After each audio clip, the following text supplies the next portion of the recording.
Thank you, Kamran, for having all these speakers lay the groundwork for what I have to say. That makes my life a lot easier.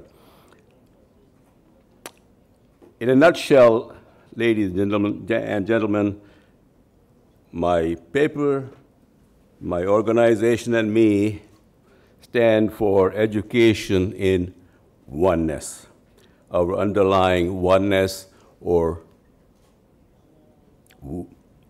unity in diversity, whichever language you want to use for it. Esteemed participants, it is no coincidence that the co-founders, late Mr. Kapoor and Mr. Yakunin, chose Greece as the location for giving shape to their shared vision of this forum. Greece is the land of many great sages and philosophers such as Socrates, Plato, Aristotle, and others. I think time has now come to revive the spirit not only of the great Greek sages and philosophers, but also of the sages, seers, philosophers, and prophets of the rest of the world. We owe them all a big debt of gratitude, which can only be paid by following the spirit of their teachings. When I say the spirit, I mean the spirit and not just the letter, because by definition, spirit is hidden behind the form, and yet it is revealed by it. I am a civil engineer who taught bridge building all my working life. Why am I presenting on spiritual education, you might ask? I'm talking spiritual education because, for me, Huntington's clash of civilization happened 65 years ago in 1947 when India was divided into two nations, and I do not want it to happen again anywhere in the world. So now I switched my vocation to building bridges across the hearts and minds of diverse humanity. Living together and interacting in business may be necessary, but it is not enough. Hindus and Muslims lived together and interacted for centuries, but they never built the bridges of deep understanding because they were lost in the word plays of conflicting doctrines, completely missing the common core of spirituality and human values that they both shared. In fact, the whole world shares that common core of human spirituality and human values. The vision of our organization, which I represent, is related with the teachings of the sages, seers, and philosophers and prophets of the world. They had clear insights of the underlying unity of everything that exists through the unity of the one ultimate cause. They talked about their unifying insights using stories suiting the language and the cultures of their locales. Esteemed participants, our fledgling organization is called Spiritual Heritage Education Network and is located in Waterloo, Ontario in Canada. We call it SHEN in short. SHEN is dedicated to education in the spiritual heritage of humanity with the purpose of its integration. We see a fragmented humanity, badly in need of integration, and we are developing formal and informal education programs to help alleviate this fragmentation. May I be permitted to use this forum as a means of inviting you all interested in educational modes of human integration to network with SHEN in furthering our shared educational aspirations. Esteemed participants, My presentation today is entitled Us versus Them, Fragmentation Underlies Global Problems. It is this very fragmentation that is a barrier in our finding a solution to the impending ecological collapse, as it is a barrier in finding solutions to all other major collapses facing humanity today. It seems like everything is on the verge of a collapse or has already collapsed. We see the reality of existence of all that there is in the most potent integration force. This reality, that is the integrating reality, comes to us from the philosophical wisdom of the millennia and has been dismissed by the academy and by the rest of us. We labeled it as mere speculation and summarily dismissed it. We dismissed it because we could not perceive it by our senses and we could not define it. I ask you, can we see energy with our senses? Science tells us today that energy is the underlying reality of the infinite diversity in the material domain. Can any physicist, I'm sure there are a number of them here, define energy independent of its material effects? Defining a reality that underlies infinite diversity is defiling it, and humanity can definitely be accused of defiling it. Our dismissal of this unseen reality of existence has removed spirituality from our religions, love and compassion from our relations, and generally caused humanity to divide between I and you, let alone us and them, blacks and whites, numbers, humans and the environment, animate and the inanimate, male and the female, and this and that. As a result of this fragmentation, we are in a perpetual conflict. We cannot perceive a connection between us and all the rest.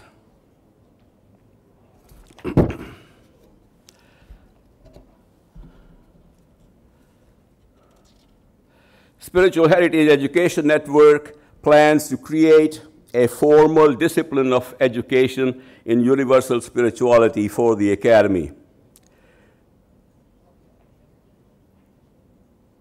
It also is embarked upon an informal program of public education through seminars, conferences, and reflective dialogues in the public domain in its effort to revive the spirit of the ancient agora, that is the tradition of ancient Greece.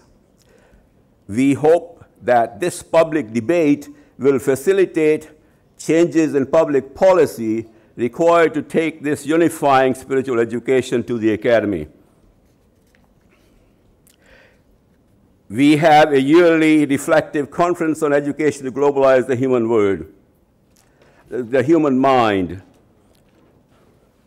Our conferences are attended by mothers, grandmothers, grandchildren, children, university students, professors, and community at large. Our friends Tom Mahone and Kamran Mufid graced us by their presence in 2012. Ladies and gentlemen, our mental state is the key to our perception of connectivity or separateness. In a state of agitation and stress, we fail to perceive, let alone respect our relationships, while in a relaxed state of mind, we can be both thoughtful and respectful.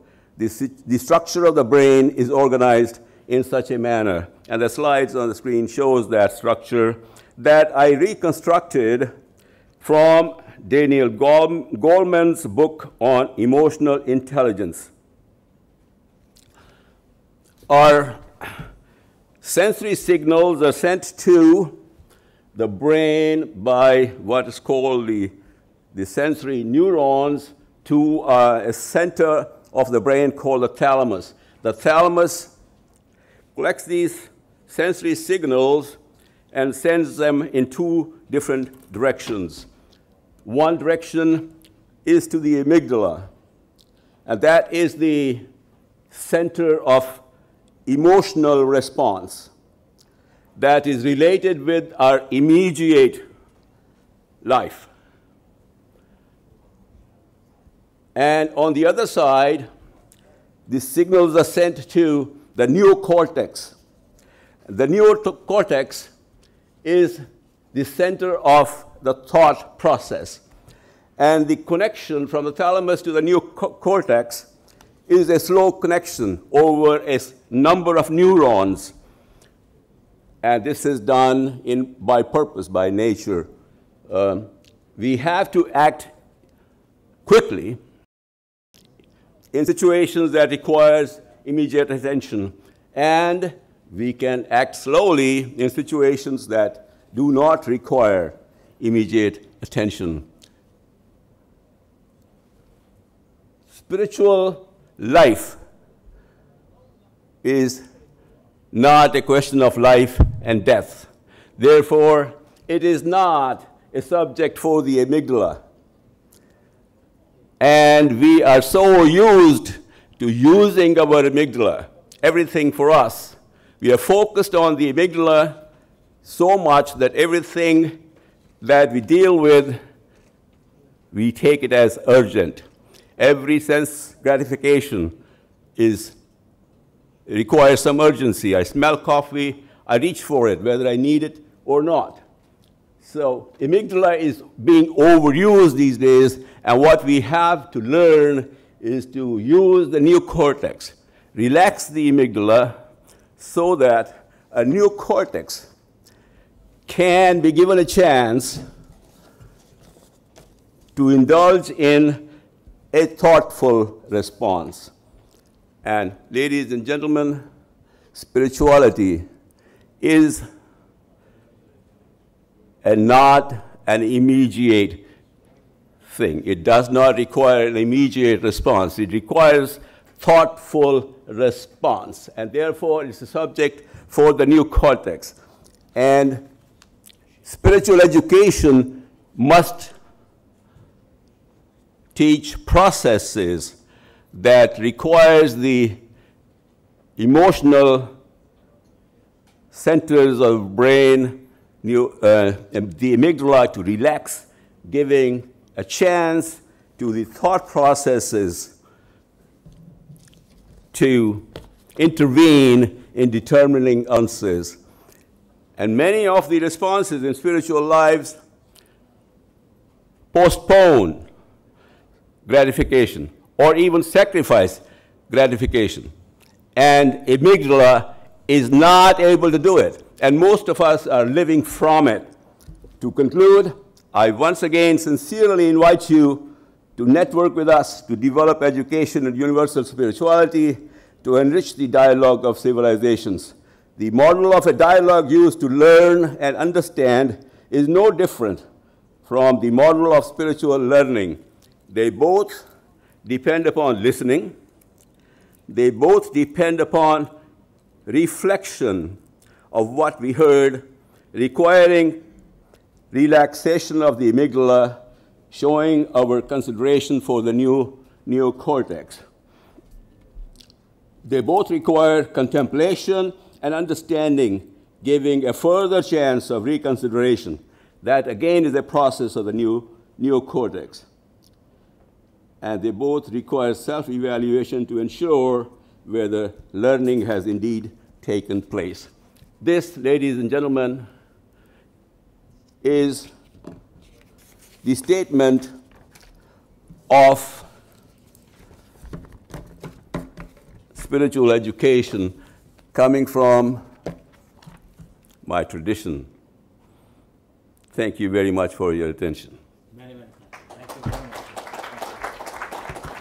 Thank you very much indeed. Thank you.